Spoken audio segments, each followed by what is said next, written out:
Now don't act like you don't have weird aunts and uncles. I know some of you out there. I know you do. So, and they tell me, and I read the statistic, and I don't know if it's true. They said that like 33% or like 1 out of 3 people are like really weird, like strange people. So look on your right. Now look to the left. They don't look weird. Guess what?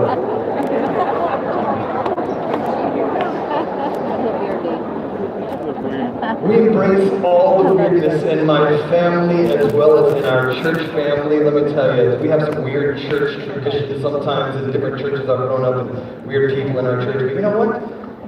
It's inclusive.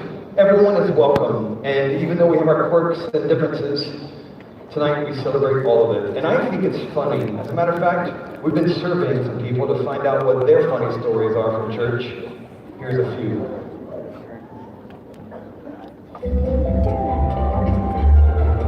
I'll tell you this, never underestimate the power of puppets. Puppetry in church was big when I was growing up. In fact, I made my profession of faith. There was a purple puppet.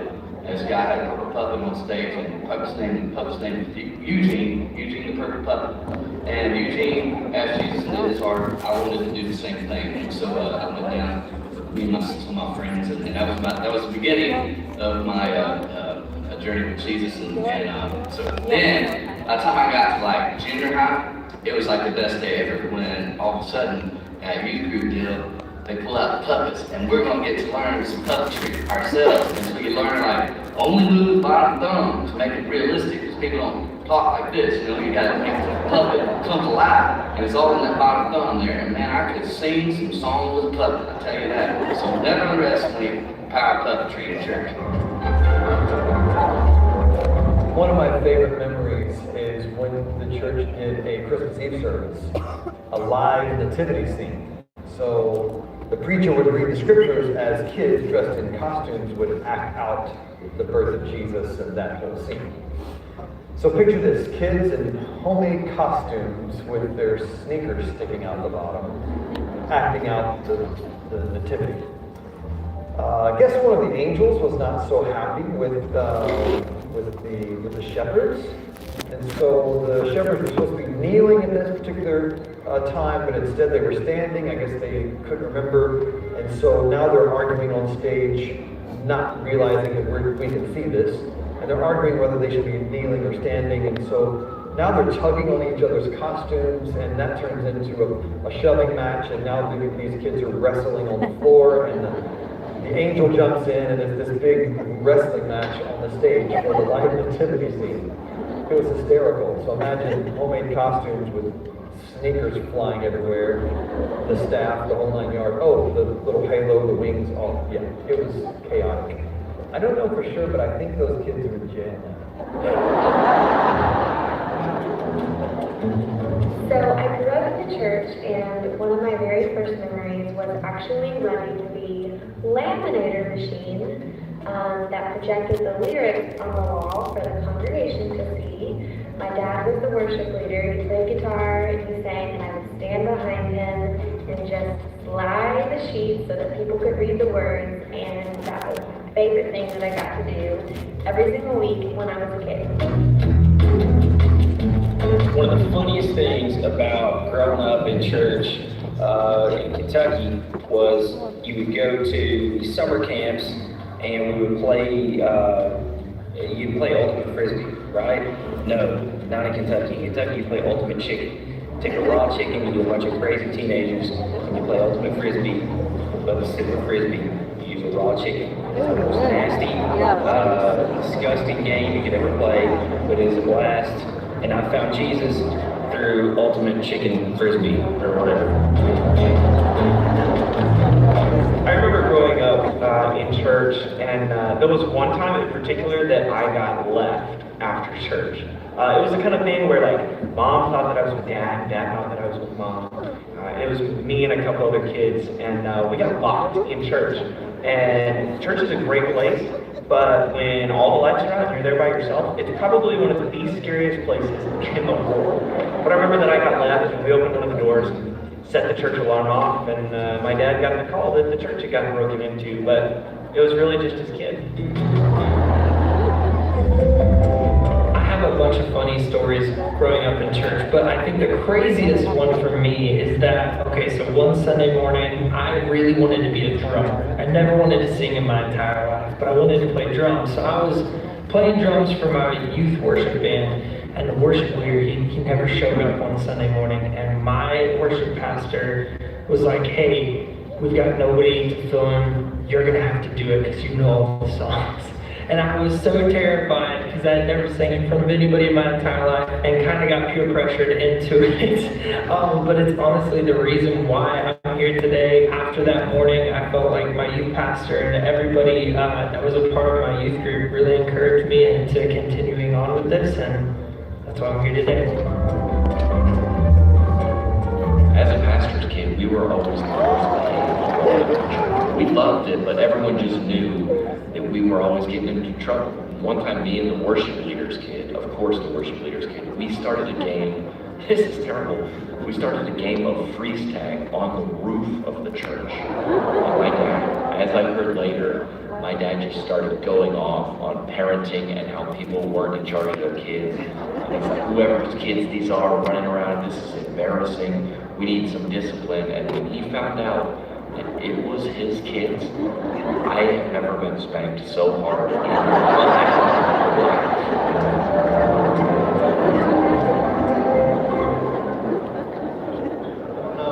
I don't know about you, but some of those stories just cracked me up back there. That was hysterical. I know you have your own funny stories, and if so, I want to hear them. Just hit me on my Facebook. I want to hear your stories. Who knows, maybe they'll make it to the screen. But, so we've had our time of worship. Now we're going to shift a little bit, and we have some extremely fantastic artists that are about to take the stage. We can't go any further unless you do something, though, and you know what it is. Stand to your feet. Please welcome my friend, Miss Sarah Reeves.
is the title track of my album, and it is actually available to you guys exclusively tonight. It doesn't really come out for another 2 weeks, but you guys can get it tonight at my merch table, so check it out. But it's called Easy Never Needed You, and basically that is the theme of my life so far in music, and just what I've gone through is that it hasn't always been easy, but I find that the hardest moments in my life are actually the moments that have shaped who I am today. And so I'm always drawn to things that are bigger than me, that are a little bit out of my comfort zone, because it's there that God's strength comes and takes over. Because what He can do through me is far more beautiful than what I can do on my own. Amen? So I want to challenge you guys tonight. Whatever that thing is that scares you a little bit, that's out of your comfort zone, if God is calling you there, go there. This song is called Easy. You're my downpour, what my soul is thirsty for, the layers of your nature, filling up my vision, fighting fire.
show tonight, and I would love to meet you. And I've got a brand new album, like I said, it's out exclusively to you guys tonight. So go check it out. Can we do one more song? Come on, stand on your feet. What are you doing? Sit down. This song has got details. It's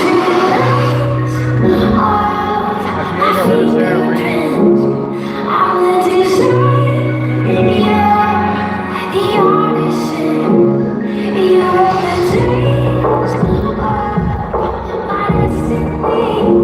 And on every page, Reeves, your love for me. You know me better than I know myself. Your ways are higher than anything else. You have the plan for me all the streets. Come on, bring that tonight.